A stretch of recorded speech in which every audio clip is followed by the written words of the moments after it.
Okay, I apologize if you need to turn the volume up because it is like 1 a.m.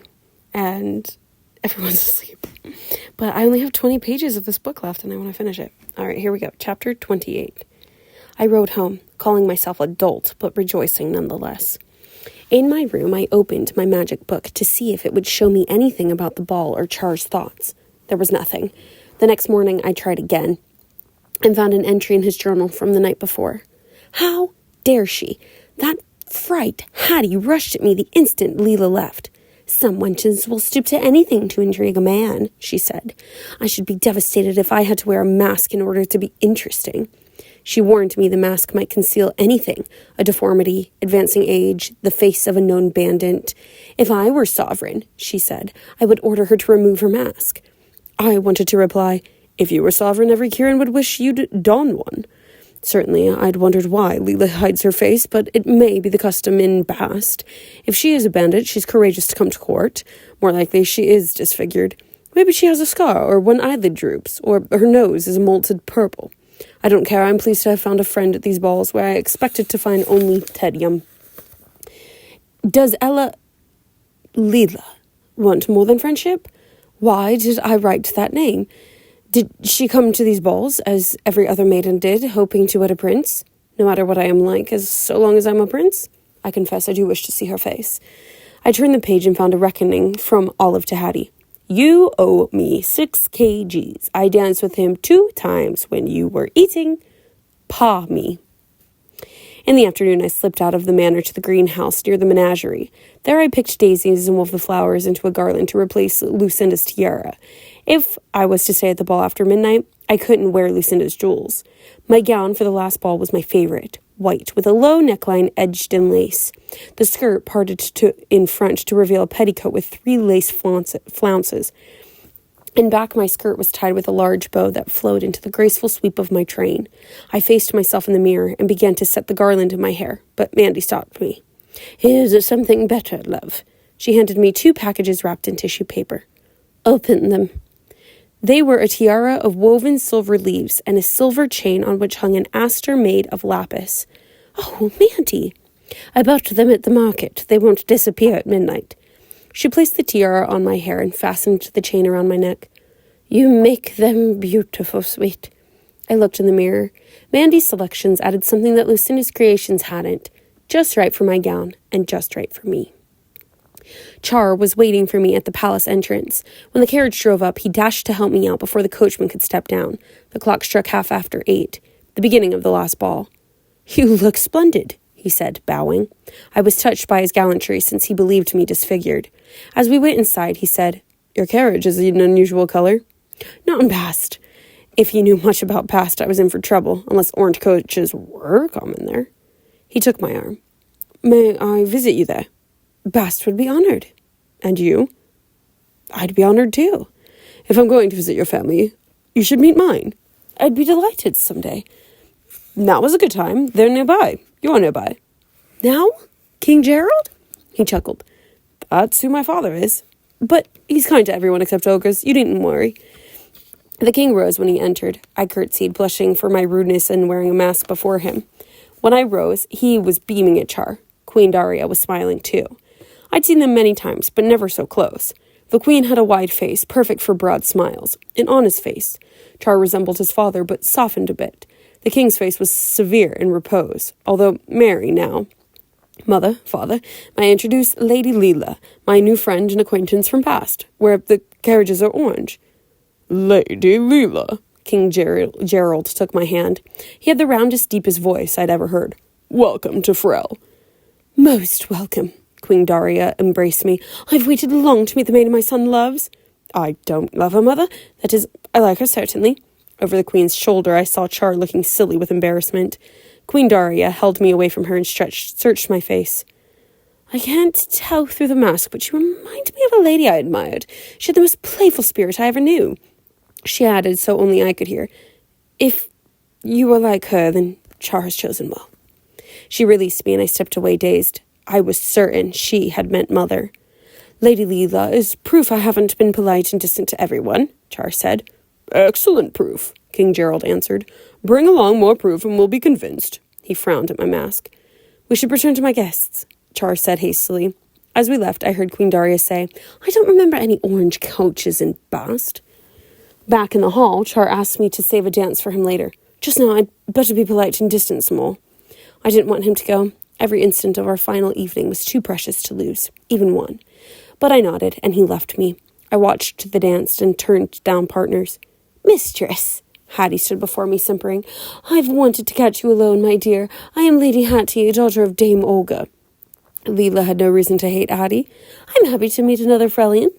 Charmant says you live in Bast. No one called him Charmant. She proceeded to pump me about my family and circumstances, pressing me until I said, I hadn't thought it was the custom here to interrogate visitors. I apologize, but one has to be so careful when one is connected to royalty. You see, Charmant and I have an understanding. We are secretly engaged. Had she gone mad to speak such a falsehood? To protect him, I must ask you to remove your mask. I must see what lies beneath. Thank heaven she had asked, not ordered. You may ask, but I shall not oblige. Good evening, Lady Hattie. I turned and began to walk away. Leela, there you are. Char was back. Now dance with me, he said. Your prince commands you to. I want to spend the rest of the ball with you. He bowed to Hattie, standing a few feet away. Excuse us. I curtsied, reveling in her fury. They're all asking about you, he said, pulling me close as the dance required. Who is this mysterious stranger, they say? The maiden who wears a mask. Why? He stopped himself and changed subjects, speaking of court affairs. I wondered how many more dances we'd have. The clock chimed 9:30. In a few hours, Leela would be gone forever. I'd never be so close to Char again. Despite a fierce struggle, I began to cry. He might not have seen because of the mask, but a tear coursed down my cheek. Leela, I'm so sorry. There was so much remorse in his voice that I was startled. Why? What were you saying? I'm the one to apologize? I wasn't listening. I was thinking how sad I'll be to leave Frel. I laughed a little. No more balls every night. But you can come back, can't you? I suppose, but it won't be the same. You can never go back to a moment when you were happy. That's true. The dance ended. Would you like to go outside? Every time the musicians start up, I'm reminded of all the maidens with whom I should be dancing. Outdoors, we strolled through the castle gardens where I kept listening for chimes. How much time had passed? How much was left? Char spoke of Frel, asking whether I'd visited this side or that and describing each one for me.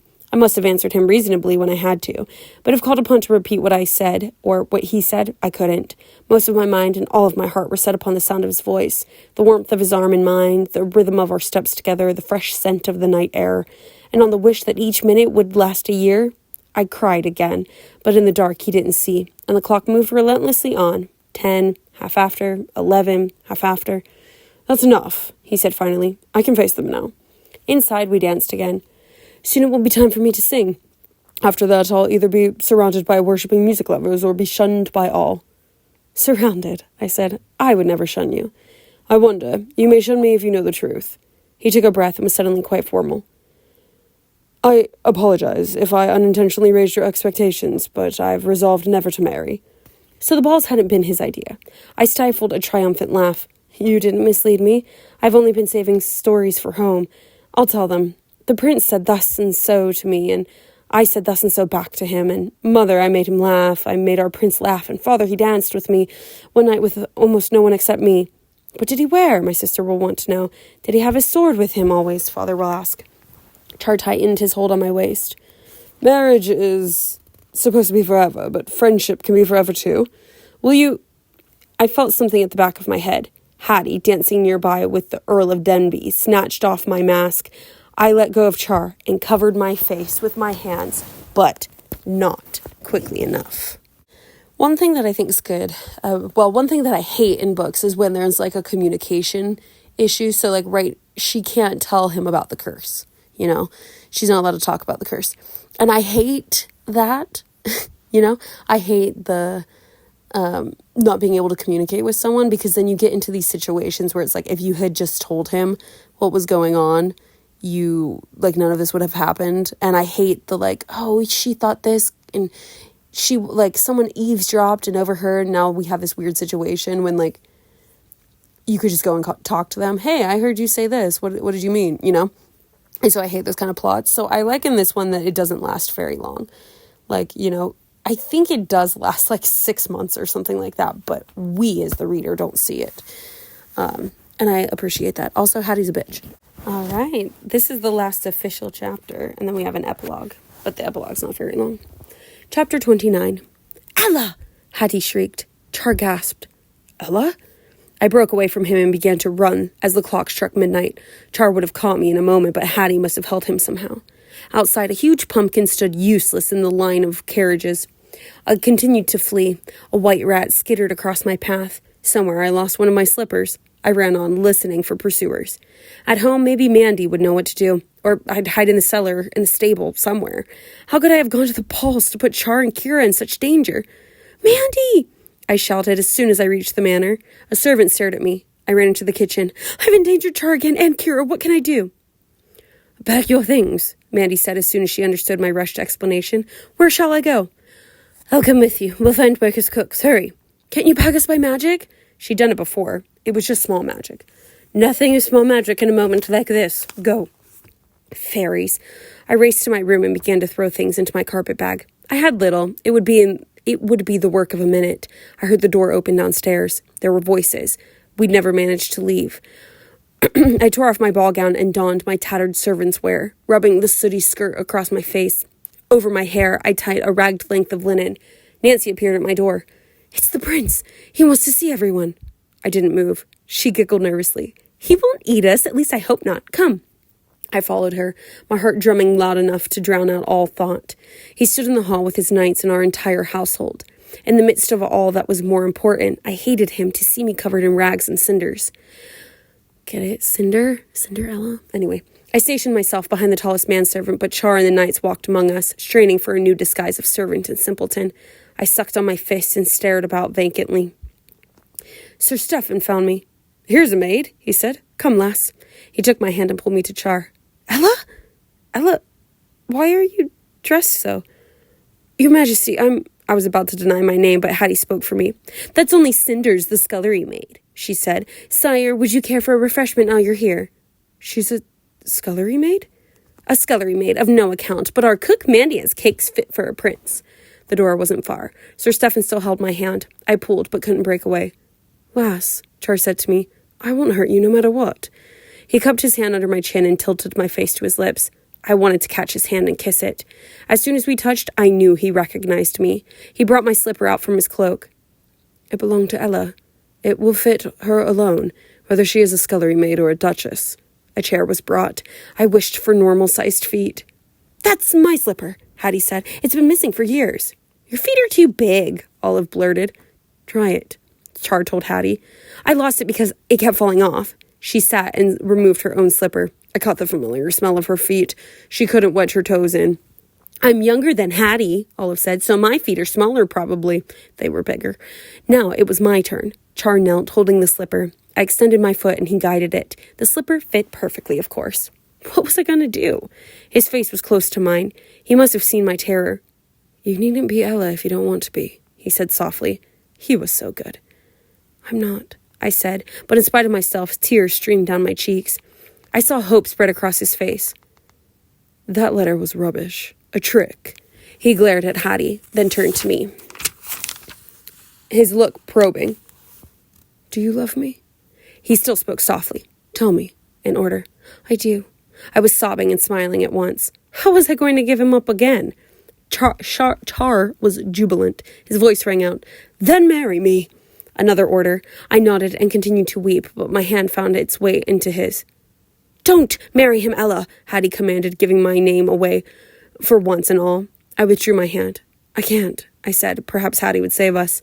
Hattie, don't be a fool, Mom Olga snapped. Don't you want to be stepsister to the Queen and make her give you whatever you like? She smiled at me. His Highness is kind enough to want to marry you, Ella, my sweet. It had begun. The curse would make Hattie and Mom Olga as grand as they wanted to be, and it would provide endless wealth for Olive. Char was looking at me with such gladness, and I loved him so. I was the cause of his joy, and would be the cause of his destruction. A secret delivered to his enemies, a letter written in my own hand, a covert signal given by me, poison in his glass, a dagger in his ribs, a fall from a parapet. Marry me, Ella, he said again, the order a whisper now. Say you'll marry me. Anyone else could have said no or yes. This wasn't a royal command. Char probably had no idea he'd given an order, but I had to obey, wanted to obey, hated to harm him, wanted to marry him. I would destroy my love and my land. They were in danger and no one could rescue them. We were all doomed, all cursed. Char was too precious to hurt, too precious to lose, too precious to betray, too precious to marry, too precious to kill, too precious to obey.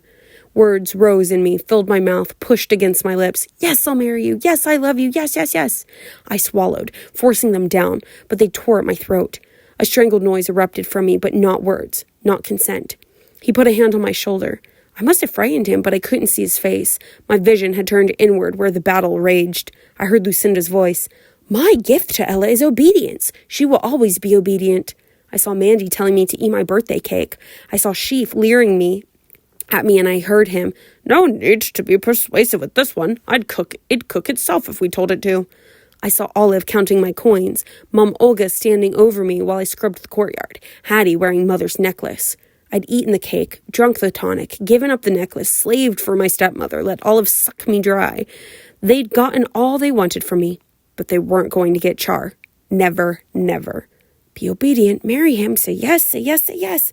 The tears streaming from my eyes were acid, burning my cheeks. My mouth filled with liquid, bile and blood from biting my tongue, salty and corrosive and sweet. In spite of myself, my mouth opened. Consent had won. Obedience had won. But I clamped my hand over my mouth. My yes was stillborn. I remembered Char at Mother's funeral, waiting for me while I wept, grieving for Mother too. I heard his promise at the menagerie. As soon as I catch a centaur and give it to you. And soon I shall catch a centaur and give it to you. I saw him binding Sheaf's ankles. I saw him buttonless doublet flapping bow to father after we'd flown down the stair rails. I saw the ball and King Gerald beaming at his son, the hope and future of Kira. Say yes and be happy. Say yes and live. Obey. Marry him. I began to rock in my chair. Forward, the words were about to come. Back, I reeled them in, faster and faster. The legs of the chair thudded on the tiles and pounded in my ears. Marry him, I won't. Marry him, I won't. Then I lost sense of all of it. I went on rocking and crying, but my thought burrowed within, concentrated in a deep point in my chest, where there was room for only one truth. I must save Char. For a moment, I rested itself inside myself, safe, secure, certain, gaining strength. In that moment, I found a power beyond anything I'd had before, a will and a determination I would never have needed, if not for Lucinda, a fortitude I hadn't been able to find for a lesser cause. And I found my voice. No, I shouted. I won't marry you. I won't do it. No one can force me. I swallowed and wiped my mouth on my filthy sleeve. I leapt up, ready to defy anyone. Who would force you? Char sounded shocked. No matter who, I won't. They can't make me. No one can make me. I won't marry you. Olive said, She'll marry you. You told her to. She has to listen. She laughed. Marry him and give me your money. I won't. Stop ordering me to. I was still shouting, invigorated. I wanted to march waving banners. Char would not die because of me. Char would live and prosper. She doesn't have to marry me, Char said. Hush, Olive, Hattie said. Ella, go to your room. His Majesty can have no further need of you. Char said, I have great need of her. Hush, Hattie, I said, intoxicated with my success. I don't want to go to my room. Everyone must know I shan't marry the prince. I ran to the door to our street and opened it and called out into the night, I shan't marry the prince. I turned back into the hall and ran to Char and threw my arms around his neck. I shan't marry you. I kissed his cheek. He was safe from me. He turned my head and kissed me on the mouth. The kiss swept through me, and I clung to him, trembling. From behind me, Hattie shrilled, Go to your room this instant! I command you! I ignored her, but Char pulled away. Why won't you marry me? Why not, if you love me? I'm cursed. You wouldn't be safe if I were your wife. What was I saying? I hadn't told anyone about the curse since I was 8. Mother had forbidden it. Had someone told me not to? No one had. Then why? My thoughts wouldn't settle. I wasn't going to marry Char, that was certain. He looked so handsome, smiling from our kiss, then frowning in confusion, a smudge of my soot on his nose. I wiped it off, saving him made him more mine than ever. Could my refusal mean the spell was broken? Could it? I took stock of myself. I did feel different, larger, fuller, more complete, no longer divided against myself. Compulsion to comply against wish to refuse. Larger but lighter, much lighter. A burden shed. A massive burden. I defied Olive's command as well as Char's, and Hattie had sent me to my room, but I was still here. I had told my secret, but I felt no dizziness, no pain. You're free. The curse is over, love. Mandy was at my side, hugging me.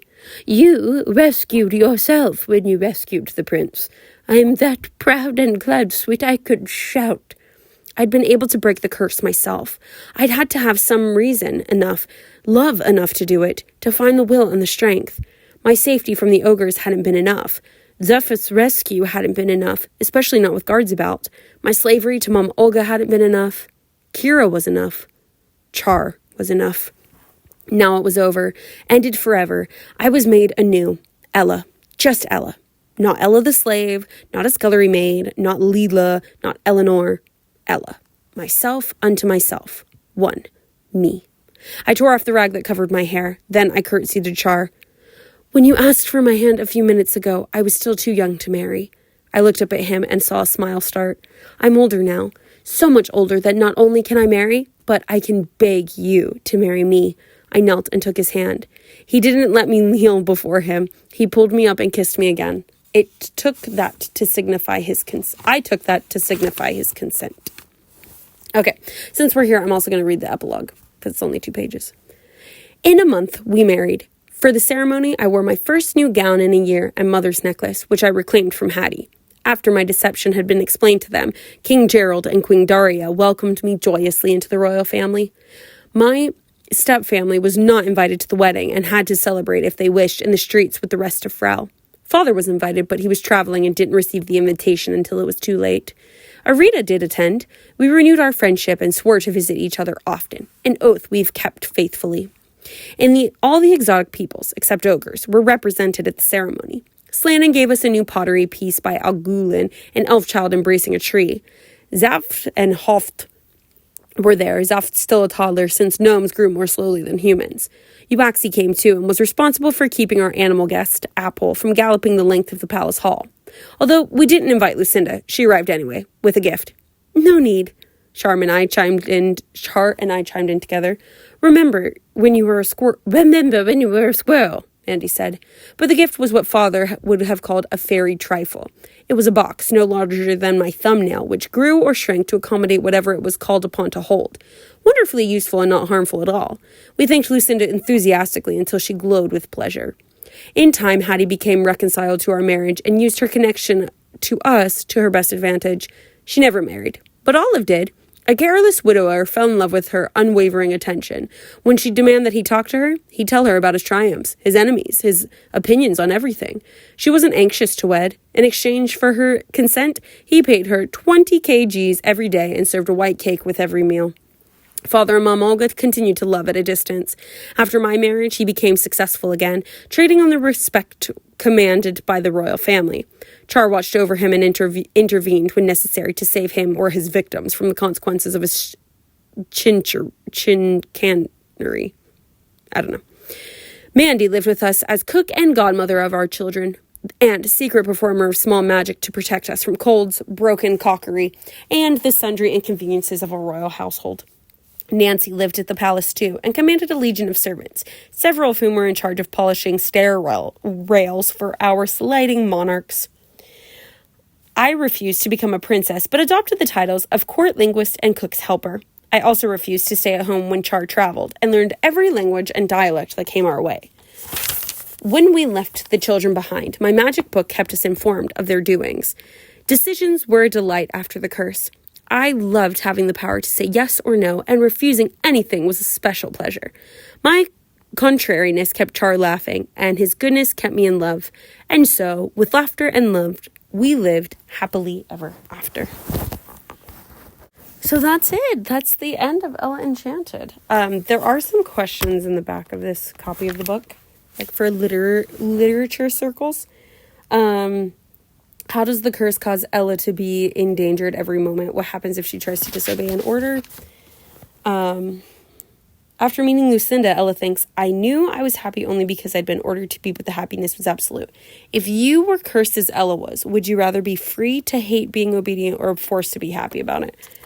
I just think that's interesting. that she was forced to be happy about it. But there's also some activities to do. Pick a famous fairy tale and write your own new version of it. For example, set Princess and the Frog in a high school, or change Rumpelstiltskin from a mean villain to an lonely old woman. Imagine how the story of Pinocchio would change with the invention of lie detectors, or how computers might help Hansel and Gretel. Anyway. Oh, this one's interesting. Try living as if you were cursed like Ella for 1 hour, obeying every command you are given, without telling anyone about your curse. For a second hour, obey not only commands from people around you, but also commands you hear on TV and from anything you read. Present to the class what you learned from your experience. That's fun. And then the third one says, within the novel, there are many magical and fanciful creatures. Imagine what each of the different kinds of creatures would look like together in one place and draw a colorful scene of them. Include at least one human, elf, fairy, ogre, giant, and centaur. Anyway, isn't that so good? Anyway, I had fun. Merry Christmas. I hope you enjoyed this reading of Ella Enchanted by yours truly, Hunter Page Bailey. And let me know if you have any other requests, because these are super fun to make. I love you so much, Pop Up, and Merry Christmas.